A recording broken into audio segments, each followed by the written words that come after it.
प्रिय विद्यार्थियों, मैं महेंद्र कुमार शर्मा, सहआचार्य गणित, राजकीय महाविद्यालय राजगढ़ अलवर, आज बीएससी पार्ट प्रथम गणित वर्ग के विद्यार्थियों के लिए प्रथम पेपर विविक्त गणित के अध्याय ग्राफ से संबंधित कुछ कॉन्सेप्ट्स आपके सामने ले रहा हूँ। मैं सर्वप्रथम आपको समतलीय ग्राफ क्या होता है, इससे संबंधित कुछ प्रमेय, इससे संबंधित कुछ उदाहरण आपको बतलाने जा रहा हूँ। सर्वप्रथम मैं आपको ये बतलाता हूँ कि समतलीय ग्राफ क्या होता है, इसकी क्या परिभाषा होती है। यदि किसी ग्राफ g बराबर v को एक तल में इस प्रकार से आरेखित किया जा सके कि उसकी कोई भी दो कोरें परस्पर प्रतिच्छेदी नहीं हो, या किसी ग्राफ g को एक तल में इस प्रकार से आरेखित किया जाए कि इसकी कोई भी दो कोरें परस्पर अप्रतिच्छेदी हो,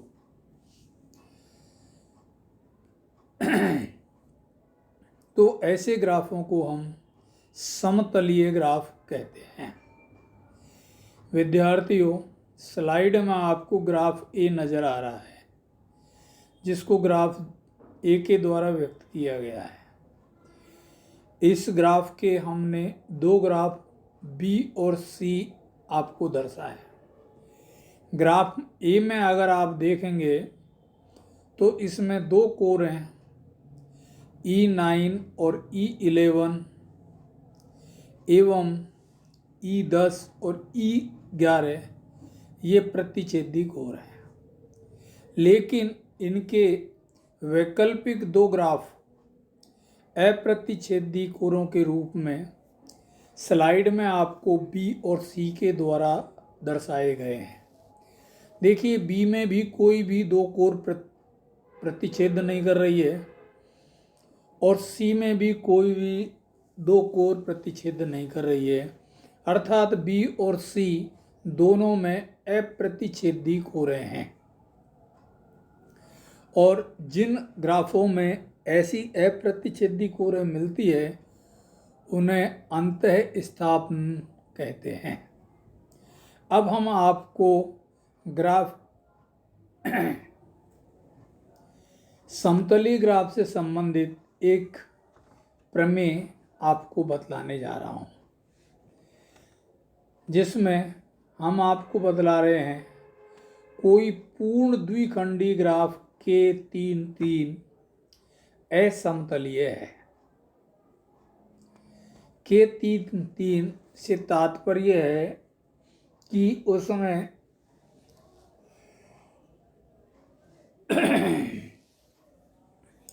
तीन शीर्ष और 3 कोर हैं।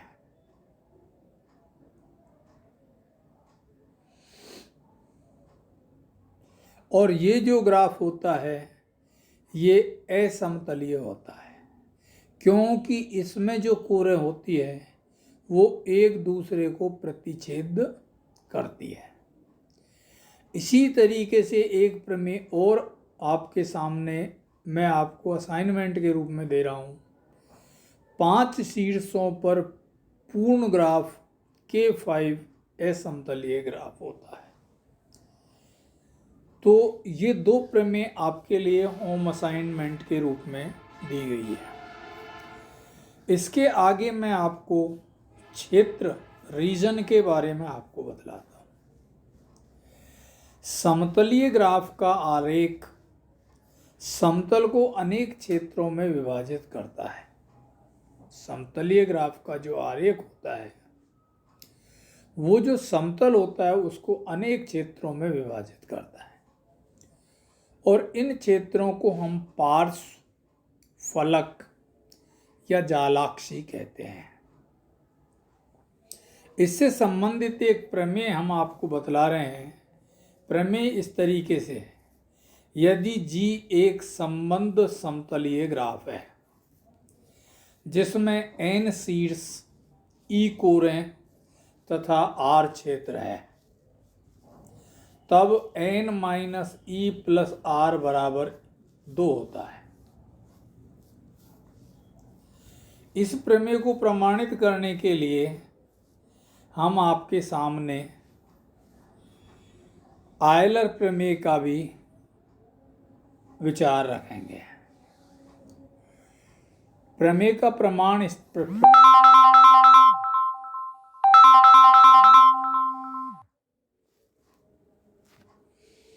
यदि ग्राफ में e बराबर 1 होता है तो आप देखोगे कि ये प्रमेय अपने आप प्रमाणित हो जाती है।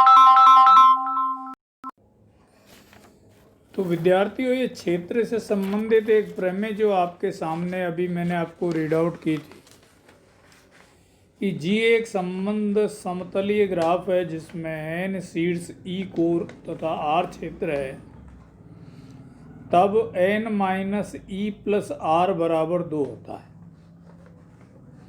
और इस प्रमेय का प्रमाण कुछ इस प्रकार से होता है। जो ग्राफ संबंध समतलीय ग्राफ होता है, यदि उसमें ई बराबर 1 होती है अर्थात एक ही कोर होती है, तो ये प्रमेय अपने आप ही संतुष्ट हो जाती है। अतः माना परिणाम k माइनस 1 कोरों वाले संबंध समतलीय ग्राफों के लिए सत्य है। इसके लिए k का मान सदैव 2 से अधिक होना चाहिए, क्योंकि k का मान 2 से कम होने पर संबंध समतलीय क्षेत्र नहीं प्राप्त होगा। माना G एक संबंध समतलीय ग्राफ है जिसमें k कोर है, n शीर्ष हैं तथा R क्षेत्र है।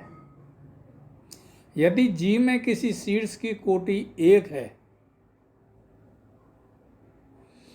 तो इस शीर्ष तथा इस पर आपतित कोरों के ग्राफ से के निष्कासन से एक नया संबद्ध ग्राफ G डैश प्राप्त हो जाएगा।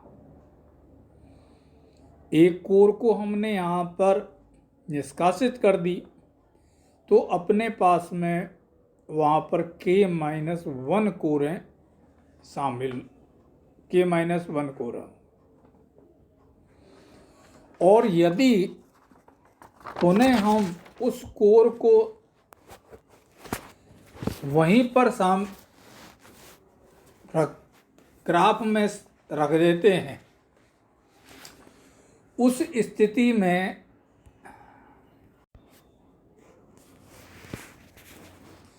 पुनः यदि हम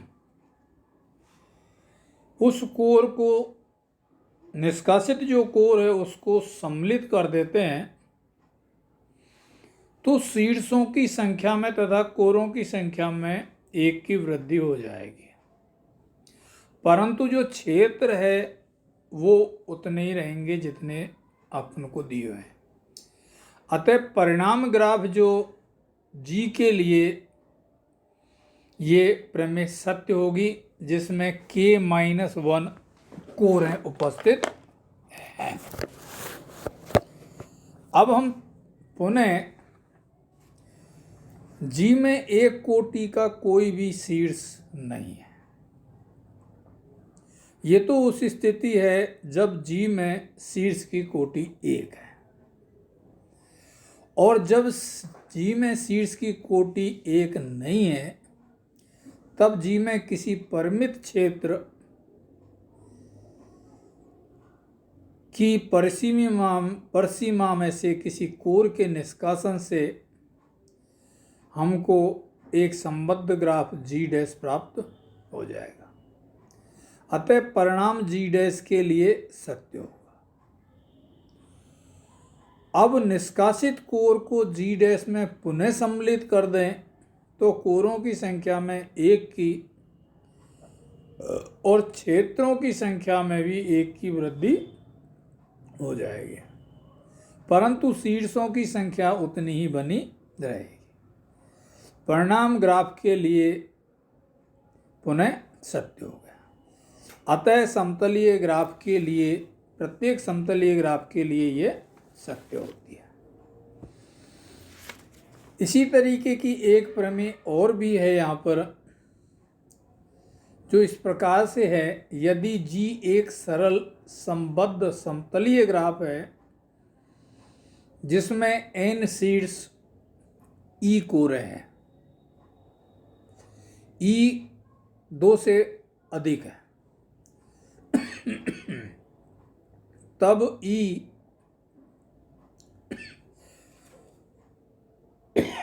less than equal to 3n-6 होगा।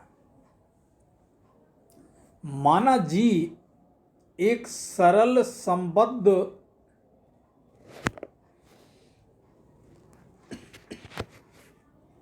समतलीय ग्राफ है जिसमें n सीड्स और E कोर हैं, और E का मान आपका 1 से अधिक 2 से अधिक है। E का मान आपका 2 से अधिक है। चूंकि G सरल ग्राफ है, G कैसा है आपका? सरल ग्राफ है, इसलिए प्रत्येक क्षेत्र 3 अथवा अधिक कोरों के द्वारा परिबद्ध होना चाहिए। अतः ग्राफ में कुल R क्षेत्र है, तो ग्राफ में कोरों की संख्या 3R या 3R से अधिक होनी चाहिए। पुनः प्रत्येक कोर अधिक से अधिक 2 क्षेत्रों की परिसीमा हो सकती है। जो कोर होती है वो 2 क्षेत्रों की परिसीमा हो सकती है। अतः कोरों की संख्या 2E या 2E से कम होनी चाहिए। अतः 2E greater than equal to 3R होना चाहिए। ये इंप्लाइज करेगा R less than equal to 2E/3। Euler सूत्र से n-E+R बराबर 2 होता है। आयलर सूत्र से n-E+R बराबर 2 होता है।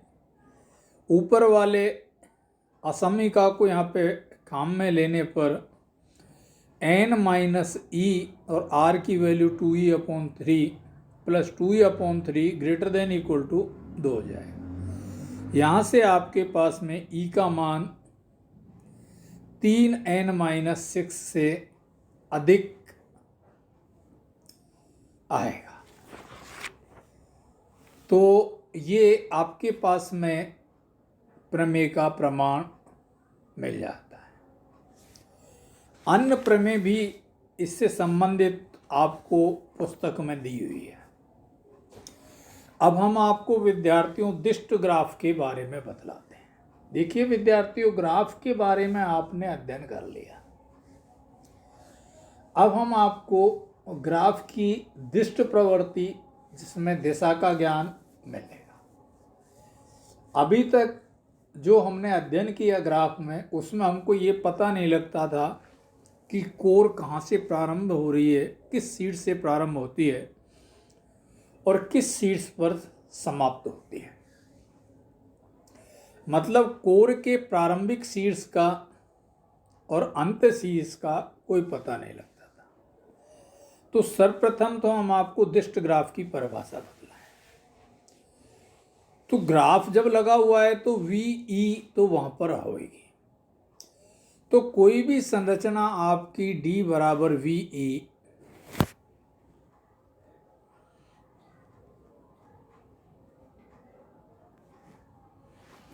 ये जो संरचना है ये एक दिष्ट ग्राफ कहलाती है, जहां V शीर्षों का समुच्चय और E दिष्ट कोरों का समुच्चय है। यदि कोई दिष्ट कोर स्मॉल e जो कैपिटल E का उपसमुच्चय है UV के द्वारा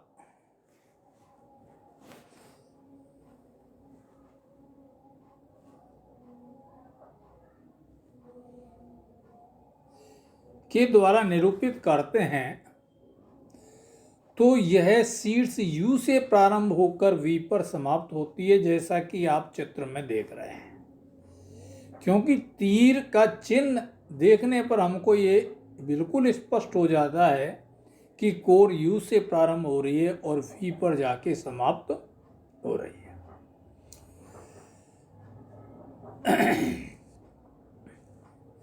U को हम कोर का आदि शीर्ष और V को हम कोर का अंतस्थ शीर्ष कहते हैं। जिस कोर के आदि शीर्ष और अंतस्थ शीर्ष एक ही होते हैं वह लूप कहलाती है। और जब आदि शीर्ष और अंतस्थ शीर्षों के बीच में एक से अधिक कोरें होती हैं तो ऐसी कोरों को हम समानांतर कोर कहते हैं। ऐसी कोरों को क्या कहेंगे विद्यार्थियों? हम समानांतर कोर कहेंगे। तो ये डिस्ट ग्राफ का परिचय मैंने आपको करवाया। तो डिस्ट ग्राफ में जो दिशा है कोर की वो महत्वपूर्ण भूमिका में रहती है। इसी को ध्यान में रखते हुए कोर और शीर्ष, अब शीर्ष की कोटि यहाँ पर प्रभावित होती है। तो डिस्ट ग्राफ D बराबर V में उन सभी डिस्ट कोरों की संख्या जिनका आदि शीर्ष V है, शीर्ष V की बाह्य कोटि अर्थात डिग्री प्लस V कहते हैं, और अंतस्थ शीर्ष U है अर्थात जहां पर कोर समाप्त हो रही है, शीर्ष U की अंतः कोटि अर्थात डिग्री माइनस U कहते हैं। और किसी भी शीर्ष की जो कोटि होती है डिस्ट ग्राफ के अंदर वो डिग्री जो V है, डिस्ट ग्राफ की बात है, तो ये आपके पास में डिग्री प्लस V और डिग्री माइनस V के बराबर होती है। तो V डिस्ट ग्राफ में किसी शीर्ष V की जो कोटि होती है वो V की बाह्य कोटि प्लस V की अंतः कोटि के योगफल के बराबर होती है। ये विद्यार्थियों डिस्ट ग्राफ से संबंधित हमने कुछ कॉन्सेप्ट और आपको बतलाए। आज का अध्ययन हम यहीं समाप्त करते हैं। इससे आगे अगले व्याख्यान में आपको अध्ययन करवाएंगे। धन्यवाद।